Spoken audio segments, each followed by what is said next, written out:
Hi, this is Cheryl back with you from Farmhouse Frugally. Thank you for joining me today as I join a number of talented creators as we bring you some fun flips, one of which must be a wreath, but the others are our choice. So I am joining the host, Aurea, from DIY with Aurea, Lowly D's Creations, and I am co-hosting with another co-host, Lovely Moments Created. And we are going to have the playlist of all the people who join us in the description box. And I will also link their channel so that you can check out their wonderful creations as well. Now I am going to kick right off today with this wreath because I decided that I wanted to do something that was not a floral wreath, something a little bit different. I know the woodland theme has been really big these last year or two, and I wanted to do something a bit more woodland. I've been having a lot of fun with that. So I started by taking some grapevine wreaths from outside, soaking them in warm water, and twisting them into a grapevine wreath. And I like to leave some sticks hanging around on around the sides just to give that a more organic look, but you can cut those off if you like it a little bit more round.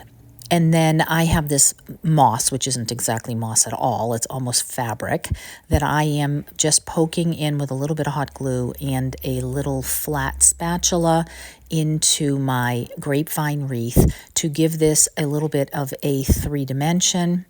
And some color in the background of this wreath. But certainly you can use moss from the dollar store or even your yard if you have any to give this a little bit of texture and background. And then I decided I wanted to make some mushrooms, and so I had gotten a couple of 100 wine corks at my dump last year or the year before. So I am just taking the top of an acorn and I am gluing that to the wine cork to make a very simple little mushroom, and then I am putting the 3 of them on the wreath, one on top of the other, and I think this is already looking adorable.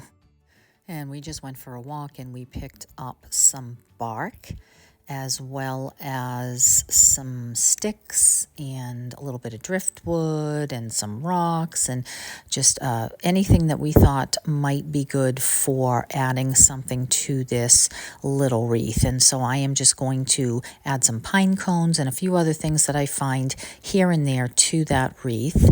And then once I have the basic structure, wanted to make it look like you were out hiking and came across a little sign. So I just took a flat piece of wood that was in my stash and glued it to a large flat toothpick, and then just took out a marker and wrote the word waterfall with an arrow. So it looks like that is the trail sign. And then once I had that done, I went back into my stash and found that I had some little blueberry berries. So I thought that would be sweet to add a little bit of color here and there. Did take the distressing ink around the sign and gave that a little bit of age before I attached that to the wreath, and then went in with a little bit of greenery and a little bit of berries to finish this up. And then I went into my stash to see if I had any of the blue ribbon to make a wreath. For those of you who like to have bows on your wreath, I will do that first, but ultimately I will end up taking that off because I'm not really much of a bow person and end up adding something else. Twine and made just a little loop and attached it to the back for hanging, and then attached the bow to it. So I'm going to show you here with the bow. And then I am going to take the bow off because I'm not a fan, and I'm going to add this sweet little bird that I had in my stash when I had gone thrifting. There was a huge Ziploc bag filled with wooden items for $5. So they cost me about 20 cents each. So I thought this was a great opportunity to add a little bit of something other than a bow to the top of this. Let me know which way you like it, with the bird or with the bow, and what you think about this woodland themed wreath.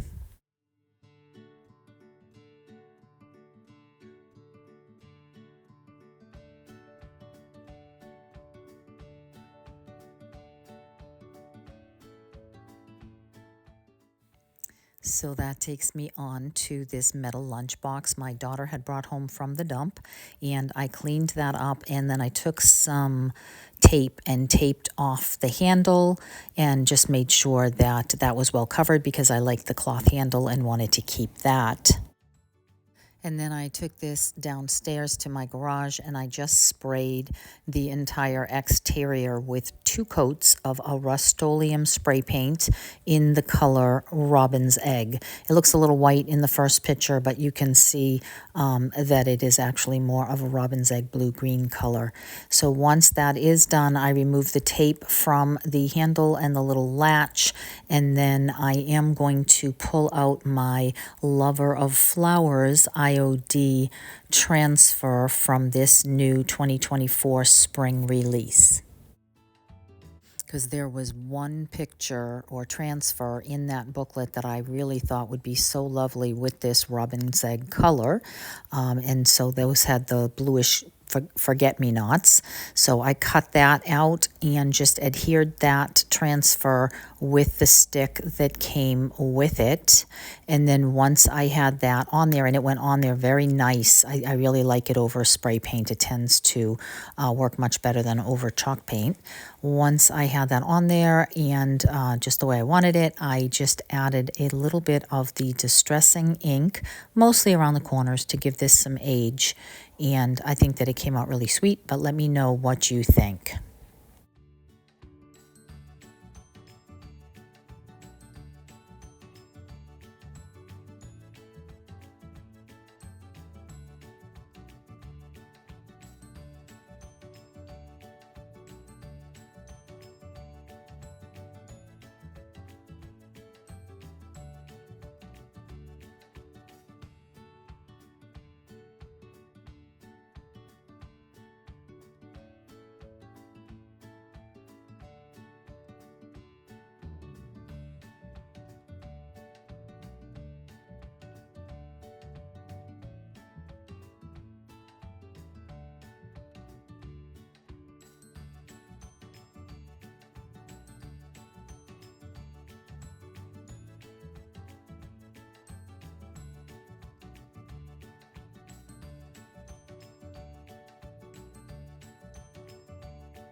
And then my final project came from the dump. It is one of those wall hanging baskets. If you saw my dump haul video earlier in the week, you will see that I have that on here. And they always have weird fruit wired things or something on the top of it. So my husband took that off for me. And this is going to be such a simple flip. I am just taking another piece of that IOD transfer, this beautiful rose, and I am simply going to use that stick and attach that transfer right to the front of this basket. I love the way transfers look on baskets, and this is the perfect size and shape and vintage age already. I didn't want to change the color of it, and that just takes a little extra rubbing. It will look cracked when you're done, kind of on every piece of the reed, but I really love that look. And let me know what you think about this one. I just added a gorgeous vintage hanky that I had picked up at a thrift store earlier in the year for, I believe, $2, and then some florals that I had in my stash.